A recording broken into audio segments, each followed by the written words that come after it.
Abra sua Bíblia na primeira carta de Paulo a Timóteo, capítulo 5, e aqui vamos retomando a série Timóteo. 1 Timóteo, capítulo 5, a partir do versículo 19 até o versículo 25, será o alvo da nossa abordagem nessa noite, a edificação da palavra santa de Deus. 1 Timóteo 5, 19 a 25.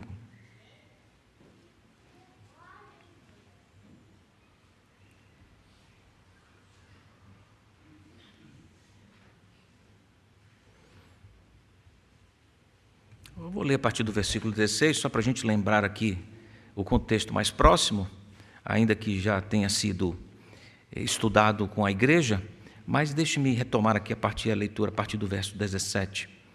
Devem ser considerados merecedores de pagamento em dobro os presbíteros que presidem bem, especialmente os que se esforçam na pregação da palavra e no ensino. Pois a Escritura declara: não amordace o boi quando ele pisa o trigo. E ainda, o trabalhador é digno do seu salário. Não aceite denúncia contra presbítero, a não ser exclusivamente sob o depoimento de 2 ou 3 testemunhas. Quanto aos que vivem no pecado, repreenda-os na presença de todos, para que também os demais temam. Versículo 21, então, em diante, que é o tema, o alvo da nossa abordagem hoje, diz assim, 21. Diante de Deus, de Cristo Jesus e dos anjos eleitos, peço com insistência que você guarde estes conselhos sem discriminação, nada fazendo com espírito de parcialidade. Não tenha pressa para impor as mãos sobre alguém. Não seja cúmplice dos pecados dos outros. Conserve-se puro. Não beba somente água. Beba também um pouco de vinho, por causa do seu estômago e das suas frequentes enfermidades. Os pecados de alguns são notórios, mesmo antes do juízo, mas os de outros só se manifestam mais tarde. Do mesmo modo, também as boas obras se evidenciam e aquelas que ainda não são manifestas não poderão ficar escondidas. Amém.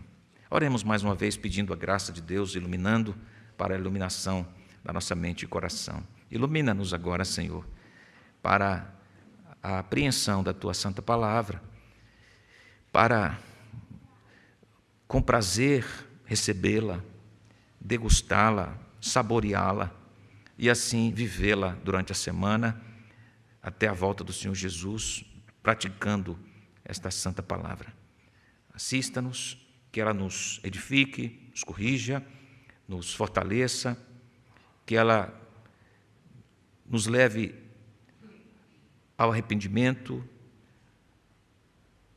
a uma vida mais convertida ao Senhor, que também conduza pecadores a Jesus, que ainda não te conhecem, sejam conduzidos ao teu conhecimento. E nós que já te conhecemos também, que nos aponte para o Evangelho, porque precisamos desesperadamente do Evangelho. Te suplicamos em nome de Jesus. Amém. No desenvolvimento da vocação do cuidado da saúde, foi amadurecido um princípio muito importante para todos, chamado o princípio da precaução. Nos primeiros movimentos da medicina, quando se pensava em saúde, o olhar era mais direto para o que estava acontecendo pontualmente com o paciente, naquele momento pontual. Então, o trabalho nos primórdios da medicina era exatamente atacar o dano presente naquele paciente específico, sem se preocupar exatamente com o coletivo. E é compreensível isto se considerarmos que a rota do desenvolvimento, da descoberta, é assim mesmo. Vamos descobrindo, vamos amadurecendo, vamos enxergando mais além, e isso é muito natural. No 4º século, uma das figuras mais importantes da história da medicina, Hipócrates, por exemplo, propôs que, ao tratar os doentes, primeiro, o dever de quem cuidava dos doentes era ajudar, e segundo, não causar dano. ajuda e não causar dano. Porém, evidentemente, com o decorrer do tempo, passar do tempo, se começou a enfatizar o tema da saúde como além do tratamento de um dano específico de um indivíduo específico.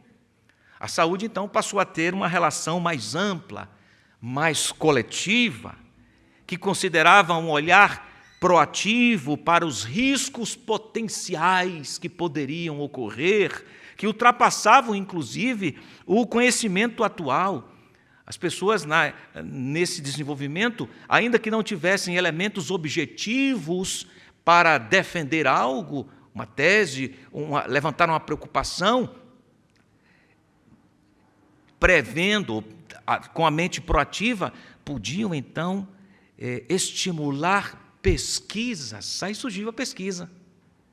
Vacinas, com esse olhar proativo do desenvolvimento da medicina. A desconsideração dessa precaução tem, por exemplo, nos dias de hoje, contribuído para a real possibilidade da volta da paralisia infantil. Só para que tenhamos um exemplo, que é uma doença infecto-contagiosa aguda, que por muitos anos foi um problema sério no mundo, uma doença causada pelo poliovírus selvagem, não é? Esse vírus é responsável por várias epidemias no Brasil e no mundo, e muitos pais, por não levarem os seus filhos para vacinação, estão agora correndo o risco de ter esse terrível problema voltando. Precaução.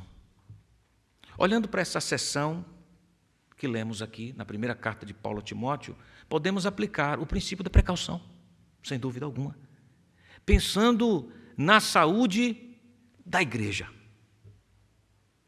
Pensando na saúde da igreja de todas as épocas, não somente para a igreja que era pastoreada por Timóteo em Éfeso, naquele momento específico, mas as orientações aqui são dirigidas para a igreja de todas as épocas. Nossa última abordagem nessa carta, muitos domingos atrás, antes do Advento, considerou a seção que está aí nos versos 17 até o 19. Nós trabalhamos esta seção e vimos, a nível de recordação, algumas expressões de honra da igreja para com seus líderes espirituais. Se você deseja ouvir novamente essa mensagem, ou pelo menos recordar-se desta pregação, basta ir lá no canal do YouTube da Igreja Presbiteriana Betel e buscar lá pelo sermão pregado em novembro. Mas, além da responsabilidade material para com aqueles que presidem bem, esta é a expressão do texto, e especialmente daqueles que se esforçam na pregação da palavra e do ensino, vimos também a responsabilidade que devemos ter como igreja em relação ao respeito com o que falamos para a nossa liderança ou acerca da nossa liderança. E a questão é muito simples. Em razão da seriedade do trabalho que a liderança realiza, a gente não pode levantar uma falsa acusação. Por isso, cuidado do apóstolo Paulo aqui, da presença de testemunhas no plural. Caso contrário, uma falsa acusação levantada contra uma liderança da igreja, sem provas, de forma irresponsável, pela posição que ocupa essa liderança, ocorrerá danos terríveis para a igreja, para a família do líder, para o seu testemunho. Nos lembramos do texto que está em Provérbios, capítulo 6, 16 a 19. Escute: 6 coisas o Senhor aborrece, e a 7ª a sua alma abomina. Quais são essas 6 coisas? Olhos altivos, língua mentirosa, mãos que derramam sangue inocente, coração que trama projetos iníquos, pés que se apressam a correr para o mal, testemunha falsa que profere mentiras, e o que semeia contendas é a 7ª entre os irmãos. E todas as 6 coisas apontam para a presença da 7ª, que o Senhor abomina. Veja que isso está relacionado ao cuidado com que se fala. Paulo orienta Timóteo a ensinar a igreja isto, para que a igreja seja responsável no que ouve, para com aquilo que ouve e para com aquilo que diz sobre as pessoas de um modo geral, evidentemente, e especialmente sobre os pastores presbíteros. Agora, por outro lado, se o líder se tornou repreensível, portanto, necessitado de correção, e se isto se constatar por meio de provas, que ele é passivo de disciplina, então o pecado dele não pode ser encoberto. E Paulo, então, apresenta quais são os meios para tratar o pecado desse líder que comprovadamente caiu em pecado. Ele deve ser corrigido para que sirva de exemplo para os demais. O que nós observamos nesses procedimentos que não são procedimentos administrativos da igreja? São procedimentos orgânicos, organicamente pastorais. O que nós observamos? Que o Deus, que a igreja do Senhor, Deus vivo, é chamada para ser pura. É chamada para refleti-lo como Deus santo. E o pecado não pode ser acariciado na igreja de Deus. Depois, então, de destacar o que chamamos aqui de expressões de honra para com a liderança, o apóstolo levanta o assunto que nós identificamos aqui a nível pedagógico de precaução. Precaução. Chamamos então aqui de precauções para a saúde do corpo. E corpo aqui é a igreja do Senhor Jesus. A primeira precaução que Paulo ordena a Timóteo está no versículo 21 aí. Diante de Deus, de Cristo Jesus e dos anjos eleitos, peço com insistência que você guarde estes conselhos, sem discriminação, nada fazendo com espírito de parcialidade. Que você guarde estes conselhos. A primeira precaução para a saúde do corpo é guardar a prescrição. Eu estou usando os termos aqui médicos, não é? Guarde a prescrição. Observe que o apóstolo Paulo evoca a consciência da responsabilidade de quem sabe que está diante de Deus. Na versão que estamos utilizando aqui, Nova Almeida atualizada, a expressão traduzida aqui é peço com insistência, tradução em português. Na verdade, esse pedir com insistência, conforme está tão claramente traduzido aqui, é a ideia do verbo conjurar no grego. O que é o verbo conjurar no grego? Primeiro, é uma expressão formal solene. Conjurar é uma expressão de alguém que está diante de uma suprema autoridade.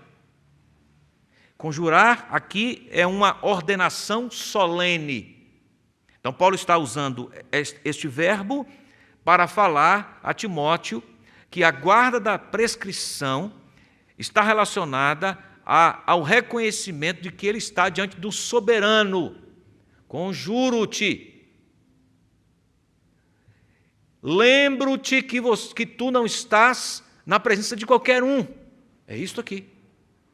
Guarde a prescrição, porque você está diante do soberano rei. Como é bom ser lembrado disso, não é? Como é bom ser lembrado disso.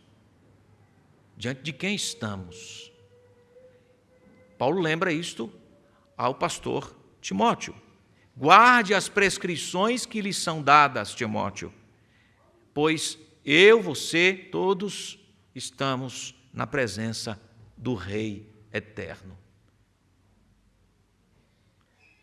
Conjuro-te perante Deus, o soberano que trará às claras todas as coisas, ele diz,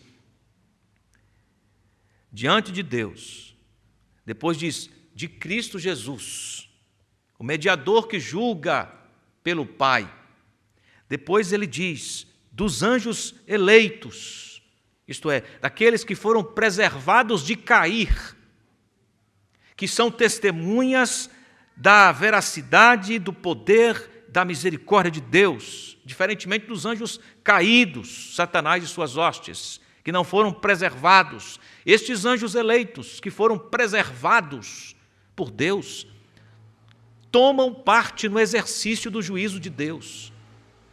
Então, Paulo fala que estamos na presença de Deus, o soberano da terra, dos céus e da terra, fala de Jesus Cristo, o mediador e também aquele que julga, e fala, para falar de juízo, inclui os anjos eleitos, os que foram preservados.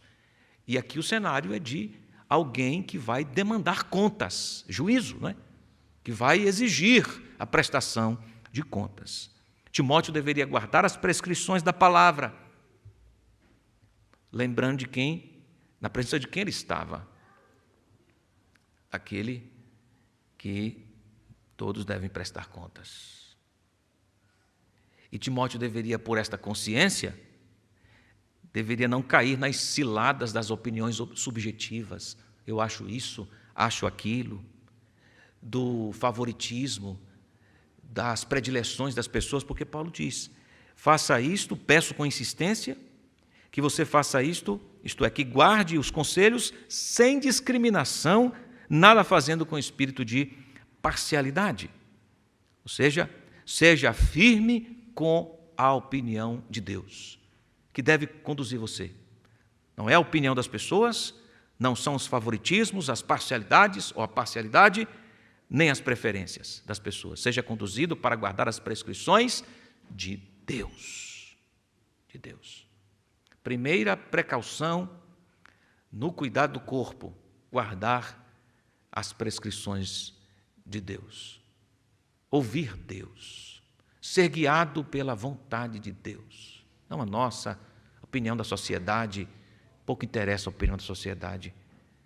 O que vale é o que Deus pensa sobre a nossa vida, sobre a nossa maneira de conduzir-nos, sobre no que investimos, como nos relacionamos. O que vale é o que Deus determina em sua palavra. E guardamos com a consciência de que Deus não é um de nós, um amigo qualquer pela rua. Quem é Deus? É o que julga. Ele, seu Filho e os seres angelicais, envolvidos no exercício do juízo. Ele pedirá contas. Não guarde as prescrições, não seja leviano nem irresponsável.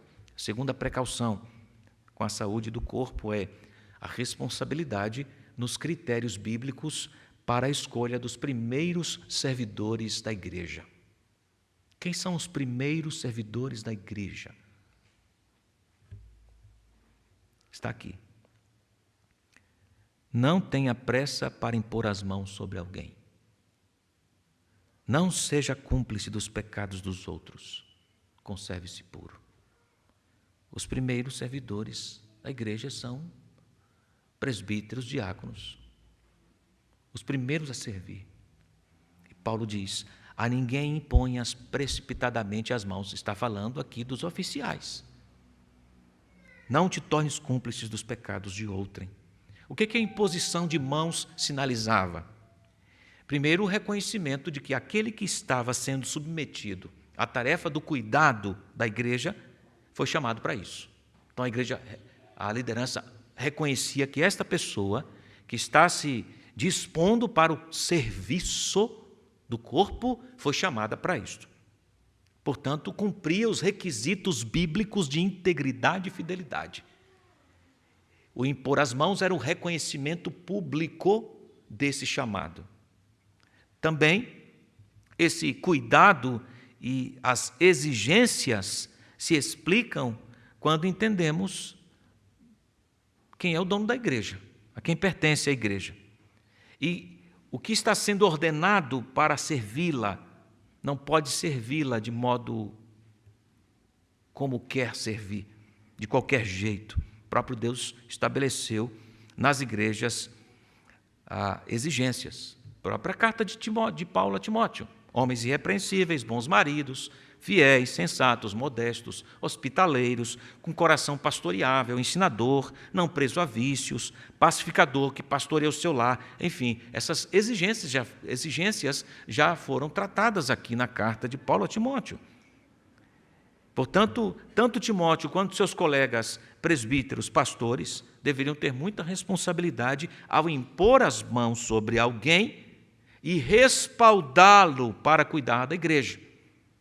Porque, ao impor as mãos, essa liderança estava também se responsabilizando. Percebe como é grave isso? Sério? Estava se responsabilizando, tornando-se responsável. A imposição de mãos também indicava conferência de representatividade de autoridade. Ou seja, quem impunha as mãos estava sinalizando capacitação do Espírito Santo sobre a pessoa. Era um ato do Espírito Santo conferindo graça, poder para a realização do trabalho. Ao impor as mãos, as autoridades cheias do Espírito Santo estavam sinalizando que aquela pessoa também precisava da capacitação do Espírito para cumprir a sua tarefa, no poder do Espírito. Isso estava sendo reconhecido pela comunidade da fé. Era o respaldo de que estava sendo enviado pelo próprio Deus. Porque a conta é assim: se Deus envia, Ele capacita com seu poder. Simples assim. Quem foi enviado por Deus foi capacitado por Deus. Deus não envia ninguém sem capacitá-lo com seu poder. A imposição de mãos sinalizava isto. No que isso se aplica para nós hoje? Considerando que há muita ignorância nesse assunto, de modo geral, nas igrejas evangélicas. As pessoas acham que todos têm o direito de impor as mãos sobre todos, coisa do gênero, não. Mas esse assunto de imposição de mãos é um assunto muito sério, não pode ser tratado com leviandade. Devemos ser responsáveis nas escolhas dos nossos líderes. É isto. Nossas preferências são secundárias. O que importa é o cumprimento das exigências do próprio Deus. E há um costume presente em muitos lugares, como eu disse, de impor suas mãos sobre quaisquer pessoas ou circunstâncias. Porém, quando vamos às Escrituras, esse ato de imposição de mãos é prerrogativa dos presbíteros, pastores em situações específicas, porque os fazia cúmplices e responsáveis por aqueles sobre quem impunham as mãos. É muito sério isso. Então, a igreja de Éfeso, Timóteo, a igreja de todos os tempos, deve também, como precaução para a saúde do corpo da igreja, deve ser responsável nos critérios bíblicos para a escolha dos seus líderes. Porque quem foi submetido à imposição de mãos é que foi escolhido pela igreja. Se a igreja escolhe mal, a responsabilidade aqui também passa pela igreja. Então, os critérios bíblicos são claramente encontrados nas Escrituras, nós não podemos abrir mão deles.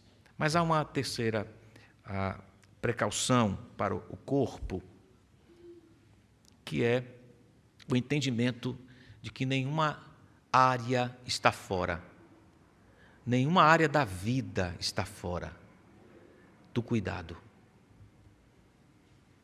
Pense em qualquer área da vida, financeira, não está fora do cuidado. Qualquer área que você pensar, está dentro da guarda das prescrições, do cuidado da precaução. Lembra que falamos aqui do princípio da precaução na medicina?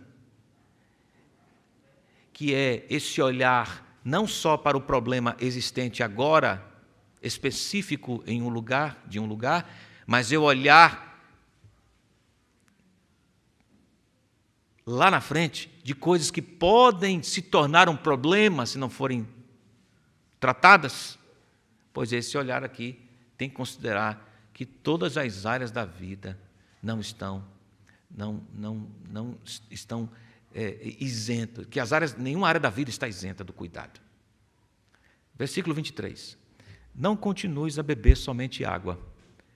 Usa um pouco de vinho, por causa do teu estômago e das tuas frequentes enfermidades.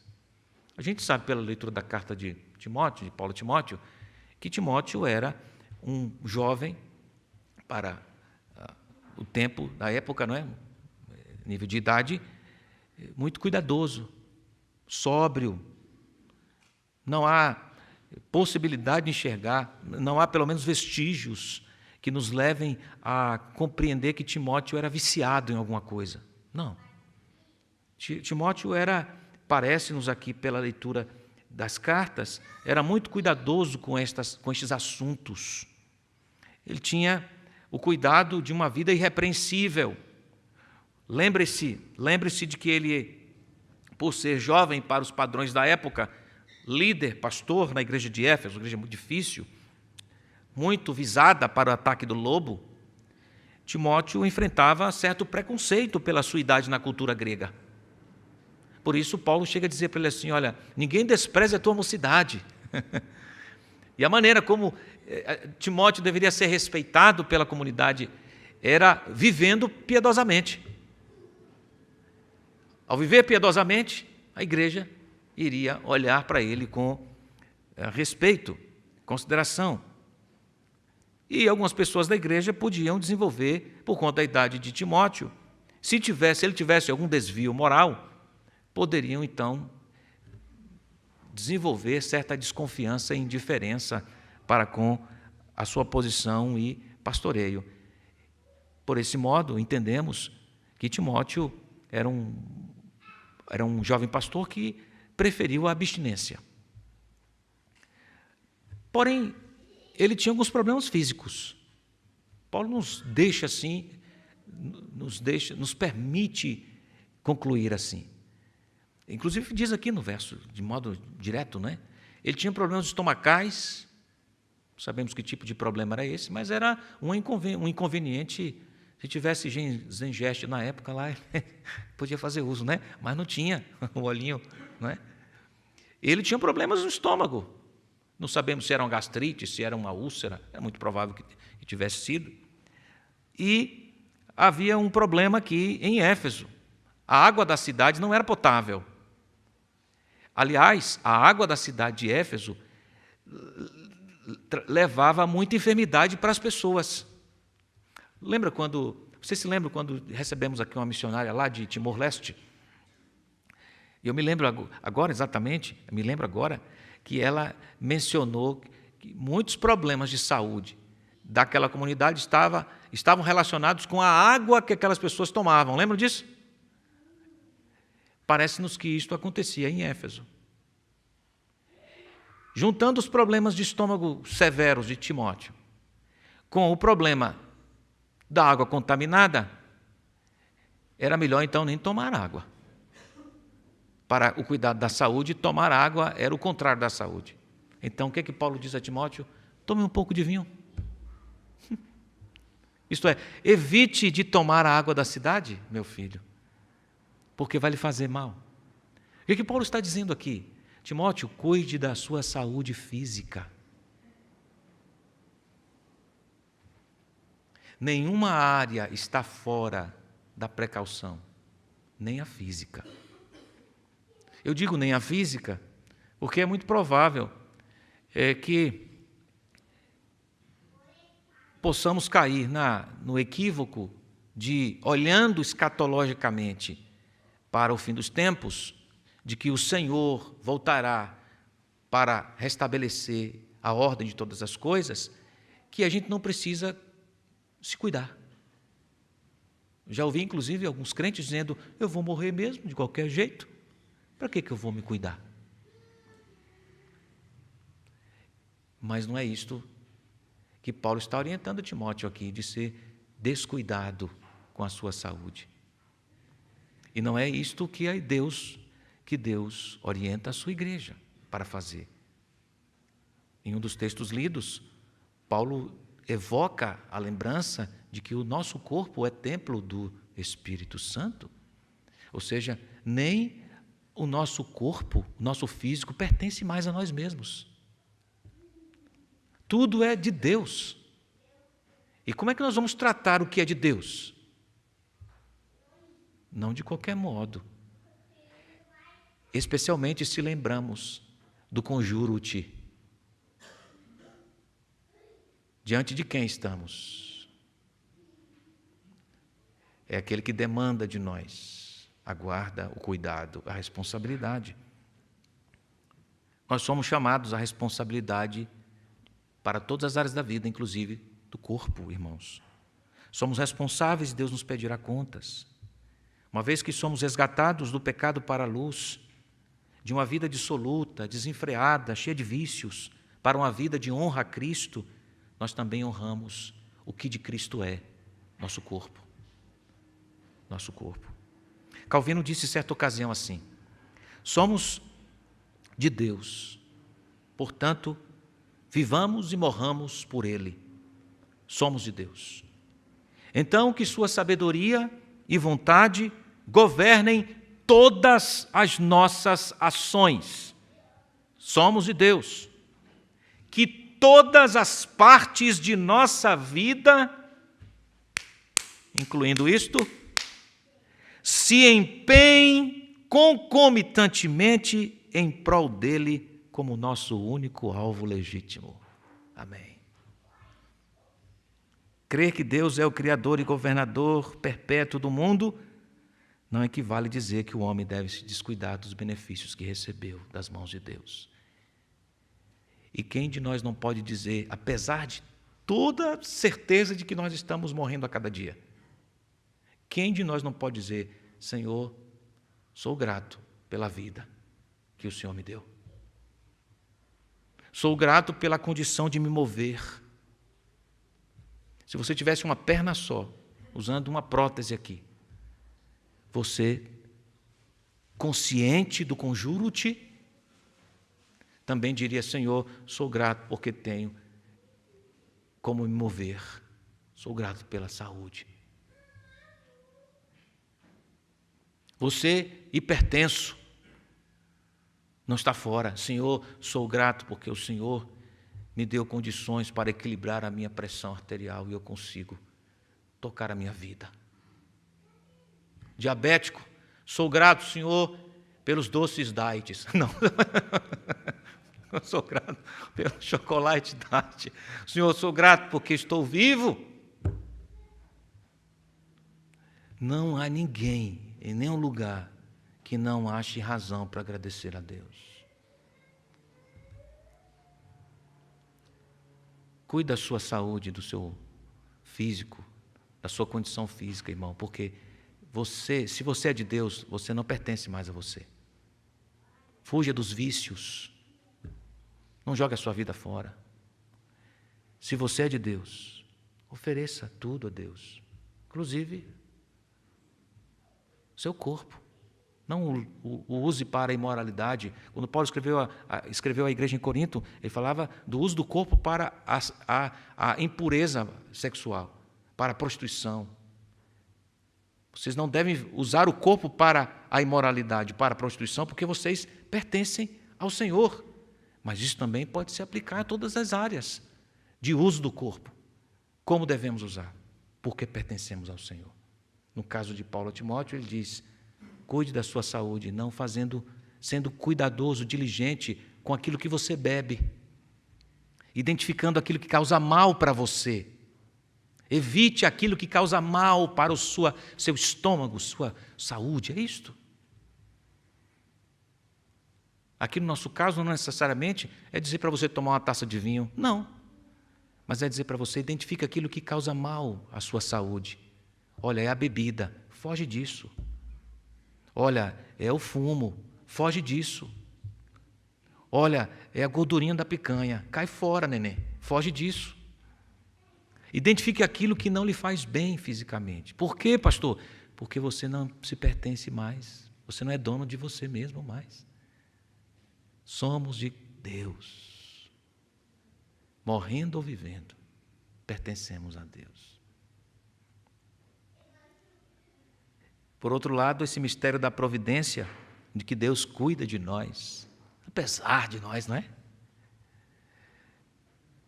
Não deve levar-nos ao descuido da prevenção. Não podemos ser aqui, por um lado, obcecados, hipocondríacos, não é? Mas, por outro lado, não podemos ser irresponsáveis, desavisados. E porque isso não agrada a Deus. Se o Senhor nos confiou a proteção da nossa vida, Calvino diz, então é necessário nos cercarmos de cuidados. Vou repetir isso. Se o Senhor nos confiou, pense na implicação do que ele está dizendo, a proteção da nossa vida, isto é, Calvino está dizendo assim, o Senhor nos protege, então é necessário que nos cerquemos de cuidados. O que é isso que ele está dizendo? Está asseverando que Deus é quem o guarda, mas que ele precisa tomar os seus cuidados. E assim também com relação à saúde. Se ele providenciou recursos, que sejam usados. Se somos alertados dos perigos, não nos lancemos temerariamente a eles. Se a medicina está disponível, lancemos mão dela, tem sido uma bênção. Meus irmãos, esses apontamentos nos ajudam a lembrar, então, que tudo é de Deus. E, enfaticamente, tudo é tudo. Inclui a matéria, inclui o corpo, inclui a vida ética, moral, tudo mesmo. E por isso devemos nos mover com responsabilidade, não deixando de entregar tudo o que somos em adoração a Deus. Timóteo deveria ter cuidado com a guarda das prescrições. Timóteo deveria ter a responsabilidade quanto à escolha dos primeiros servidores da igreja, a questão da imposição de mãos, porque a igreja é de Deus. Timóteo deveria também ter o entendimento de que nenhuma área da vida está fora, porque a vida é de Deus. Conjuro-te perante Deus, de Jesus Cristo e dos anjos eleitos. Estamos na face de Deus. Sejamos responsáveis, cuidadosos, precavidos. Aqui, ali, lá, pensando. De que maneira o nome do Senhor deve ser honrado. Que Deus nos abençoe, nos ajude, irmãos, no nome de Jesus. E o texto termina aqui dizendo assim: os pecados de alguns são notórios, mesmo antes do juízo. Mas os de outros só se manifestam mais tarde. Do mesmo modo, também as boas obras se evidenciam. E aquelas que ainda não são manifestas não poderão ficar escondidas. Ou seja, a guarda dessas prescrições deveria preparar a liderança bíblica para o cuidado da igreja, mesmo nos casos ocultos em que as pessoas se escondem e camuflam quem são de maneira tão cirúrgica. Mesmo esses casos, Deus garante que a segurança pela obediência das prescrições bíblicas conduzirá a igreja à verdade. E é verdade, não é? Porque, no fundo, quem a gente conhece de verdade? Quem é quem aqui? Quem é quem? Só Deus sabe. A gente pode se enganar? Quantas experiências de engano todos nós já passamos com alguém? Mas aí Deus está dizendo o seguinte: faça o que eu estou mandando, porque até nos casos ocultos, que estão encobertos, de gente que camufla muito bem, se a igreja caminhar fazendo o que eu mando, a igreja estará segura. Como que você vai confiar em quem você não conhece? Não gera insegurança natural? Sim. Mas Deus está dizendo, mesmo quando vocês não sabem direito, façam o que eu estou mandando, porque a igreja estará assegurada em mim. Olha que coisa linda. coisa linda. Que o Senhor nos livre de uma vida diferente desta, mas que o Senhor nos guarde sempre no caminho da precaução com a saúde do corpo, isto é, da igreja do Senhor. Nós vamos celebrar a ceia agora. E que bênção que o Senhor nos dá de sermos fortalecidos na saúde do corpo, porque recebemos provisão do Senhor, comendo e bebendo juntos. Inevitavelmente, esse é um tempo escatológico, porque aponta para a promessa real do grande banquete nos céus com o Senhor. E a expressão dita pelo Senhor Jesus, até que eu volte, fica aqui latindo nos corações, fica reverberando aqui nos ouvidos. Até que eu volte, até que eu volte. O Senhor está nos contagiando com a esperança escatológica. Até que eu volte. Não acaba aqui. Espere por mim, estou chegando. Espere. Ah, Senhor, estou tão fraquinho. Espere, estou chegando. Tem esse tom escatológico. O Senhor está vindo. E para encher-nos de esperança, Ele nos alimenta com os benefícios da obra de Cristo Jesus, vistos aqui, encontrados aqui nos elementos, pão e vinho. Então, esse é um momento escatológico, irmãos. Estamos antecipando o banquete eterno. Louvado seja Deus.